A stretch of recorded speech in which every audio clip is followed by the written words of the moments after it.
जय शिवराय मित्रांनो अतिशय महत्त्वाचा अपडेट आहे मित्रांनो। 32 जिल्ह्यात नुकसान भरपाई ही शेतकऱ्यांना मिळणार आहे।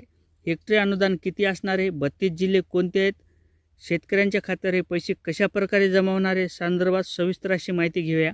मित्रांनो, चॅनल नवीन आहे, नक्की चॅनलला सबस्क्राइब करा आणि बेल बटन ऑन करा, असेच अपडेट आपल्याला पाहायला मिळतील। तर मी गणेश ठाकरे कृषी मराठी या यूट्यूब चॅनलवर आपलं स्वागत आहे आणि मित्रांनो चॅनल नक्की सबस्क्राइब करा। मित्रांनो, एकंदरीत शेतकऱ्यांचं मोठ्या प्रमाणात नुकसान झालं होतं। यामध्ये सुरुवातीला सोयाबीन या पिकाचं सुद्धा मोठ्या प्रमाणात नुकसान झालं होतं। त्यानंतर शासनाच्या माध्यमातून 40 जिल्ह्यासाठी नुकसान भरपाई ही मंजूर करण्यात आली होती, परंतु याचं वाटप हे अद्यापही झालं नाही, तर काही जिल्ह्यात काही प्रमाणात वाटप सुद्धा झालेलं आहे। तर मित्रांनो, शेतकऱ्यांचे मोठे काही प्रश्न होते, या संदर्भात नेहमीच चर्चा होत होती की शेतकऱ्यांच्यासाठी नेहमीच घोषणा होतात परंतु पैसे हे जमा होत नाहीत। या संदर्भात सुद्धा आपण सविस्तर अशी माहिती घेऊया।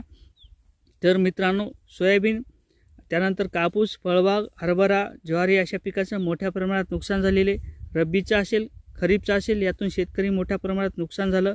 जवळपास 9000 हेक्टरपेक्षा शेतकऱ्यांचं नुकसान झालेले आणि यासाठी आता या 32 जिल्ह्यात नुकसान भरपाई ही मिळणार आहे।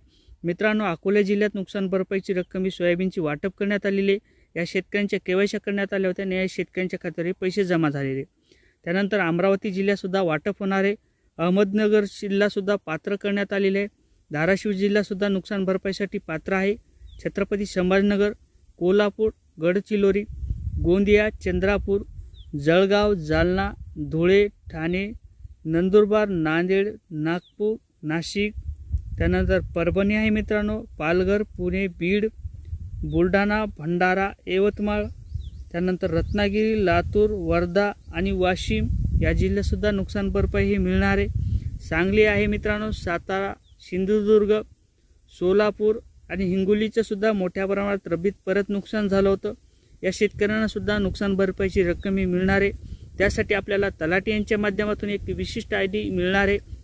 जशा प्रकारे आपल्याला कांद्याचं अनुदान मिळालं होतं, मागच्या वर्षीचं गारपीटून मोठ्या प्रमाणात नुकसान झालं होतं, फळबागचं सुद्धा जशा प्रकारे आपल्याला अनुदान मिळालं, त्याच प्रकारे आपल्याला आधार KYC द्वारे आपल्याला हे पैसे जमा होणार आहेत। त्यासाठी तलाठी यांच्या माध्यमातून आपल्याला एक विशिष्ट यादी ही मिळणार आहे।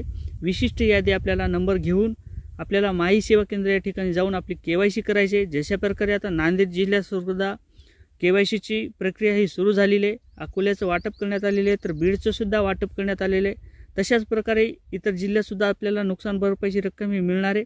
KYC ज्या याद्या आपल्याला प्रकाशित करण्यात येणार आहेत आणि या यादीनुसार आपल्याला शेतकऱ्यांच्या खात्यावर हे पैसे जमा होणार आहेत। मित्रांनो, त्यासाठी आपल्याला हेक्टरी अनुदान जिरायती पिकासाठी 17500, त्यानंतर बागायती पिकासाठी 27500 आणि बहुपिकासाठी 36000 रुपये एवढं अनुदान आपल्या शेतकऱ्यांच्या खात्यावर हे जमा होणार आहे। ज्या शेतकऱ्यांच्या KYC झाल्या अशा शेतकऱ्यांच्या खात्यावर हे पैसे जमा होण्याकरता सुरुवात झालेली आहे। तर मित्रांनो, अशा प्रकारे एक महत्त्वपूर्ण असं अपडेट होतं। नक्की चॅनलवर जर नवीन असाल तर चॅनलला सबस्क्राइब करा आणि बेल बटन ऑन करा। जय शिवराय मित्रांनो।